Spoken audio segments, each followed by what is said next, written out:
वंश गर्ग जी वृंदावन से। राधे राधे महाराज जी। महाराज जी, नेत्रों के ब्रह्मचर्य हेतु मार्गदर्शन करें। नेत्रों का ब्रह्मचर्य क्या है और उसको कैसे धारण करें? नेत्रों से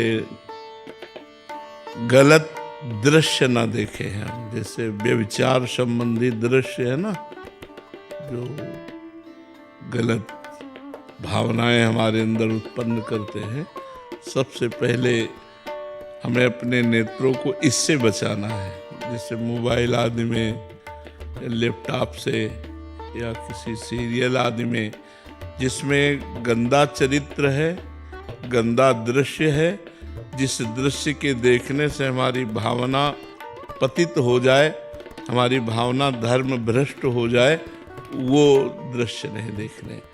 दूसरी बात, हमें किसी के दोष नहीं देखने। दृष्टि से किसी के दोष नहीं, अगर दोष दिखाई दे रहे तो हमको प्रणाम करना है। क्रिया पर नहीं जाना, कारण पर जाना है। कारण सब में परमात्मा विराजमान है, क्रियाएं तो ऊंच नीच सबसे होती रहती है। हमें किसी के दोष नहीं देखने। तीसरी बात, हम कोशिश करें कि सब में भगवान विराजमान है, ऐसी अपनी दृष्टि से देखने की भावना करें कि जड़ चैतन्य सब में, जैसे गोस्वामी जी कह रहे हैं, सिय राम में सब जग जानी, करो प्रणाम जोरी जुग पानी। सबको दोनों हाथ जोड़कर हम प्रणाम करते हैं, क्योंकि सब में भगवान सिया राम विराजमान है, गोस्वामी जी कह रहे हैं। तो हम अपनी दृष्टि, हमारी जो दृष्टि है वो पवित्र तभी होगी जब भगवत दृष्टि हो जाएगी, सब में भगवत दृष्टि हो जाए। तो हम गलत आचरण वाले, जैसे कोई पशु पक्षी मैथुन कर रहा है तो हमें नहीं देखना, इससे हमारी दृष्टि दूषित हो जाएगी। यही वृंदावन में एक सौभरी नाम के महात्मा रहते थे, जो जल को स्तंभित करके जल समाधि लेकर के भजन कर रहे थे।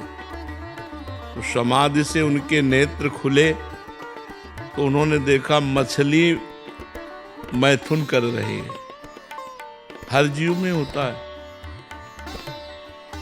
बस उसका मनन होने लगा। जो देखा जाता है उसका मनन होता है। मनन हुआ तो उनको लगा क्या समाधि से भी बढ़कर सुख है, एक बार देखना चाहिए। चाह पैदा हो गई, नहीं मैं भी भोगूं, ऐसी चाह पैदा हो गई। अब वो ऋषि थे, सामर्थ्यशाली थे, सीधे उठे और राजा उस समय चक्रवर्ती सम्राट मानधाता थे। मानधाता के पास गए और कहा, अब सामर्थ्यशाली ब्रह्म ऋषि ऐसे कोई राजा से ऐसे कोई साधारण बात कर सकता है क्या? उन्होंने कहा अपनी पुत्री प्रदान करो। तो वो भी बड़े प्रवीण थे कि ना कहता हूँ तो शाप दे देंगे, और हाँ कहता हूँ तो कहा महलों की राजकुमारी, और कहा उनके शरीर से मछली जैसी दुर्गंध भी आ रही थी, क्योंकि जल में समाधिस्थ रहते, हड्डी हड्डी शरीर में। तो 50 पुत्रियां थीं। तो उन्होंने कहा महाराज जो तुम्हें पसंद करे उसे स्वीकार कर लो। बोले आदेश करो। महल में आदेश किया कि महाराज सौभरी ऋषि पधार रहे हैं, जो राजकुमारी उन्हें पति रूप में वर्ण करना चाहे वो स्वीकार कर सकती है। महाराज सौभरी ने रास्ते में अपना ऐसा रूप बनाया, और तपस्वी थे, कि 50 मोहित हो गई। तो 50 पुत्रियों के साथ ब्याह किया,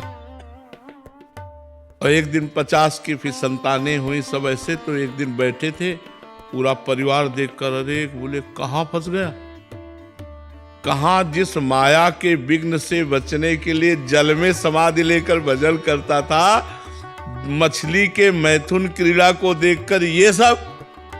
तब उन्होंने लिखा, संगम तजेत मिथुन व्रति नाम मुमुक्षु सर्वात्मना न विसजेत बहिरिंद्रियाणि एकश्चरन रहश्चित्त मनंत से युंजीत तद्व्रतिषु साधुषु चेत प्रसंगा। बोले अगर मुक्त होना चाहते हो संसार से तो किसी भी मैथुन धर्म से युक्त प्राणी का संग न करो। संग नेत्रों से सबसे पहले होता है। हम किसी को भोग करते हुए देखे, चाहे स्त्री पुरुष हो, चाहे पशु पक्षी हो, चाहे कोई भी हो, जब मैथुन क्रिया उस समय हमारी दृष्टि जाएगी तो हमारा मनन होगा, और मनन होगा तो हमको भी वैसे ही चाह हो जाएगी, तो हमारी दोष दृष्टि हमको भ्रष्ट कर देगी।